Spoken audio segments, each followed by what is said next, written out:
Hey everybody, Baron Dome here. About 3 weeks ago, I showed a video about how to do the book chunk dupe. It's where you had these oversized books that would cause the chunk that you're in not to save, and effectively you could dupe anything within that chunk.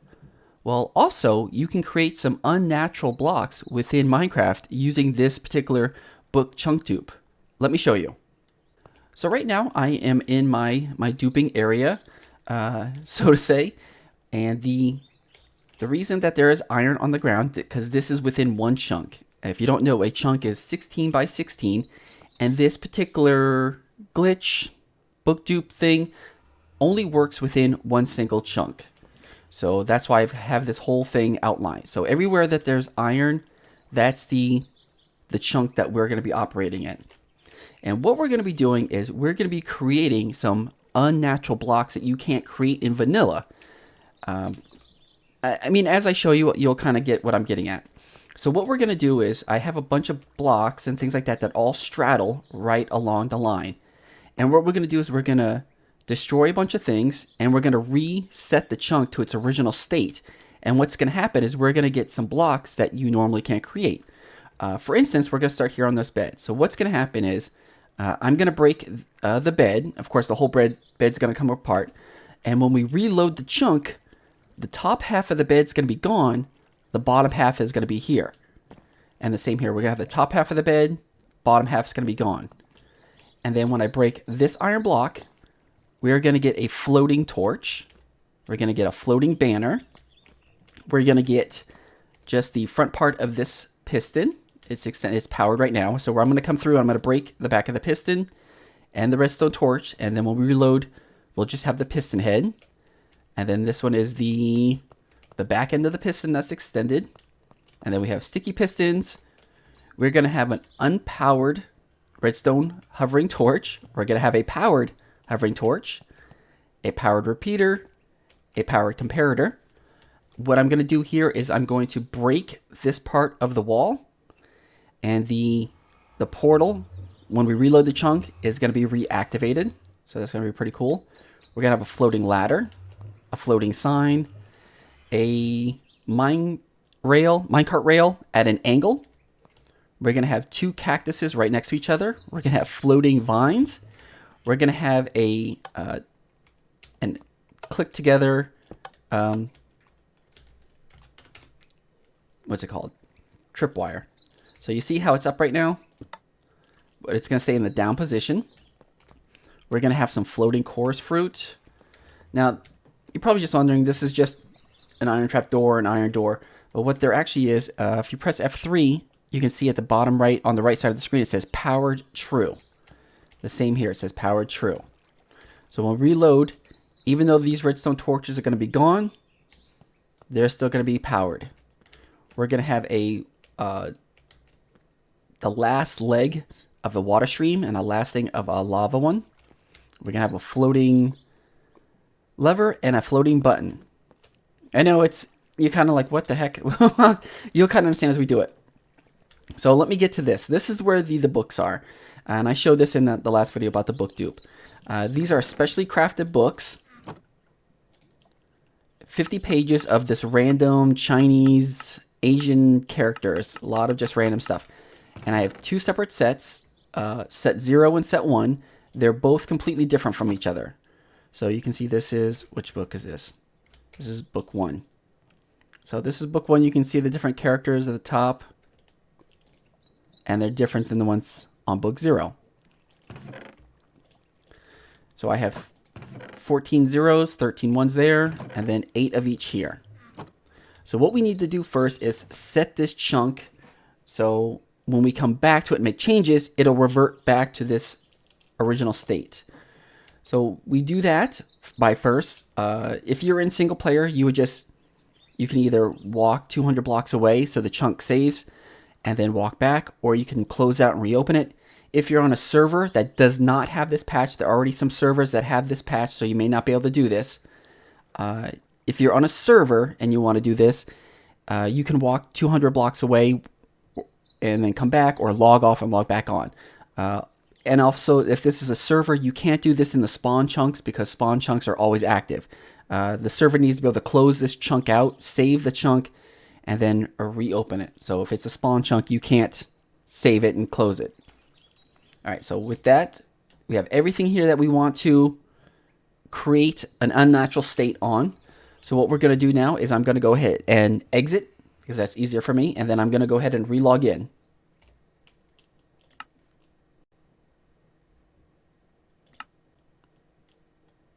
Okay, I'm relogged in. So I exited the single player world, and that effectively shut down my single player server, saved the state, and now we're back into it.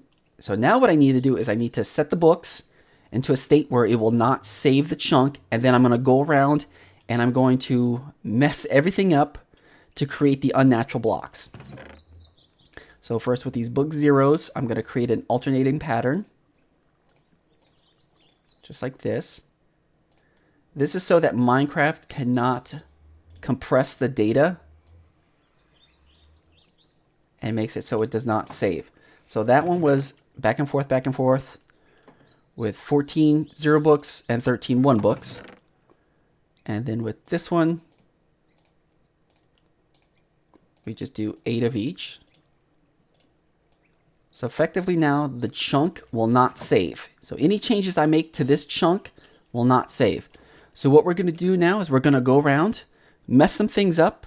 I'm going to log out, log back in, and then everything within the iron chunk is going to revert back to its state right now. So what we're going to have is the banner is in the chunk, but the block is not. So I'm going to come through, I'm going to destroy this block.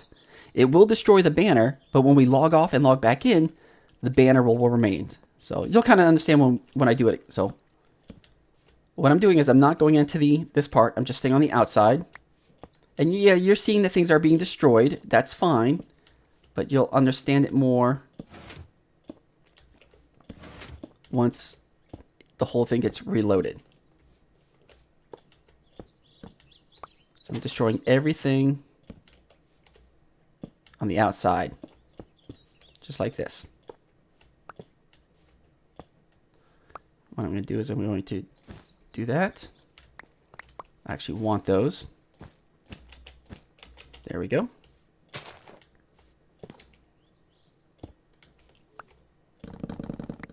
I've destroyed all that.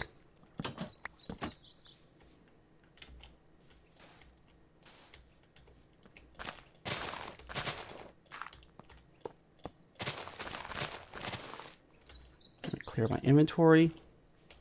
Okay, so this looks like a big old mess. But let's go ahead and load up the world. I'm going to exit out. It's not going to have saved the data. So when we load back in this world, everything within this iron block chunk is going to revert back to the way it was. So now let's load back up our single player world. All right.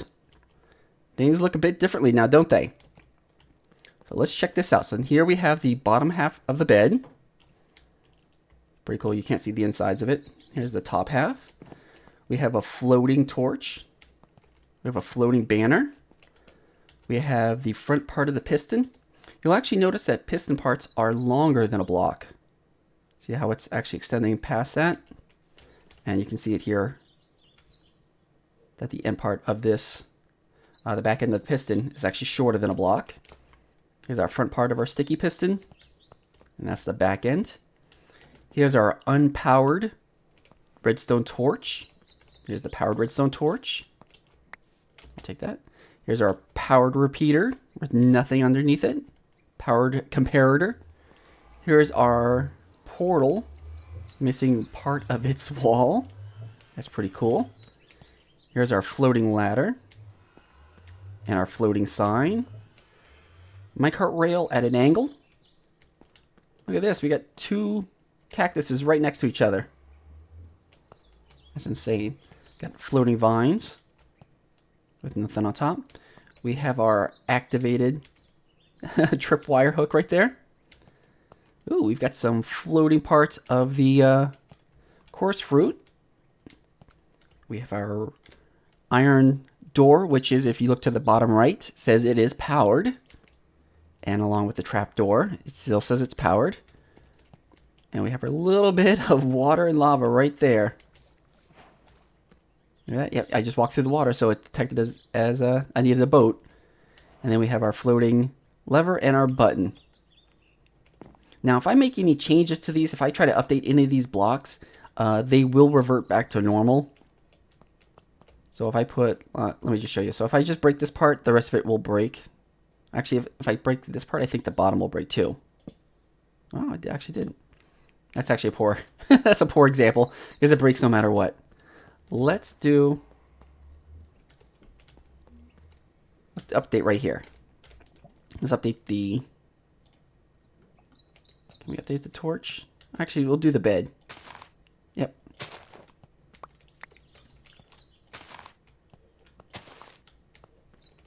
What about the banner?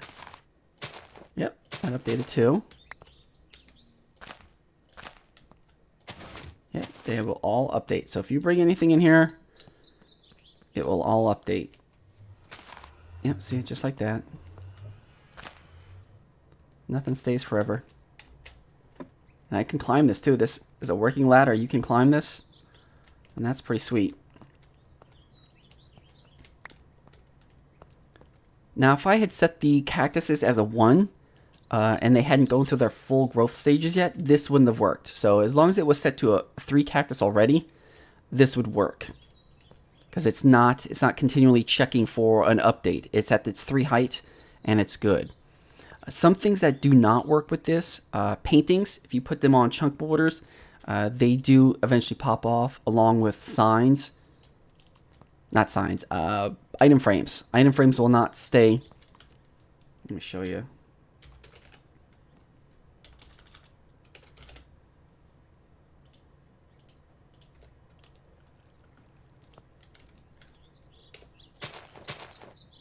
So if I had an item frame here, and I removed this and we did the reload on the chunk because the item frame is inside the chunk, it still will pop off eventually because item frames are always checking for updates.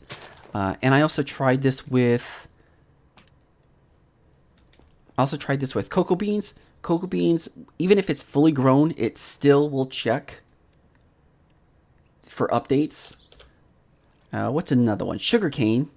Sugarcane's always checking for updates. So even if you had a sugarcane, had it full growth height, and then removed the water, it still continually checks for updates. So you couldn't do that with any sugarcane.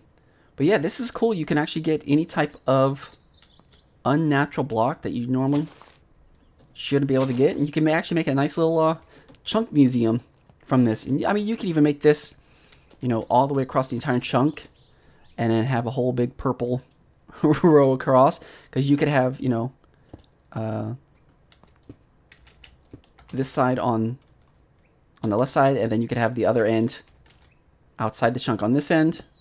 You know, you could break both ends and you just have a big purple portal right in the middle. Yeah, so this is kind of a cool way to get some unnatural blocks within vanilla Minecraft.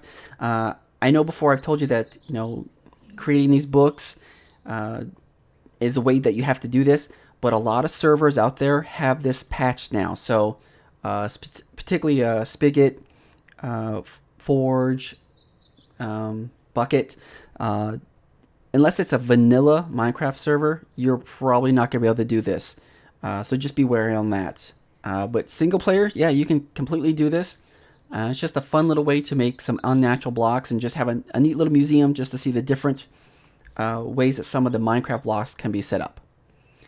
I will put in the video description down below the link to my original video, the link to Earth Computer's video where he actually explains this first book chunk dupe, and I will also put in some other links on how to make these particular books. If you guys have any other questions or comments, just leave them below, and I'll catch you guys later. See ya.